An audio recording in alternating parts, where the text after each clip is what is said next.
Dans le cadre de la thérapie de couple et plus exactement du pervers narcissique, je voudrais revenir sur la manipulation mentale. Alors il faut bien comprendre que le mot perversion, ça veut dire que le pervers se sert de vous en vous disant que son mal-être vient de vous. C'est votre comportement qui le fait aller mal. Alors que bien sûr, ça n'a rien à voir avec vous. C'est lui-même qui se sent agressé. Alors bien sûr, tous les pervers narcissiques, ce sont des hypersensibles. Eux, ils se sentent facilement impactés, facilement rejetés, surtout en amour, hein, puisque bon, c'est là où le bas blesse, hein, puisque c'est leur blessure narcissique.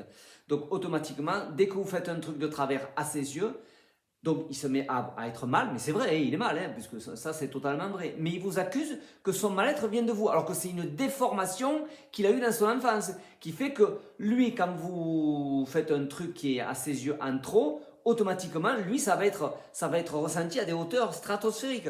Donc il va douter de votre amour, il va douter de votre confiance, il va douter, et à partir de là, il va vous massacrer, vous massacrer. Parce qu'il faut bien comprendre que beaucoup de gens disent que le pervers narcissique n'est pas empathique. Si, il est empathique.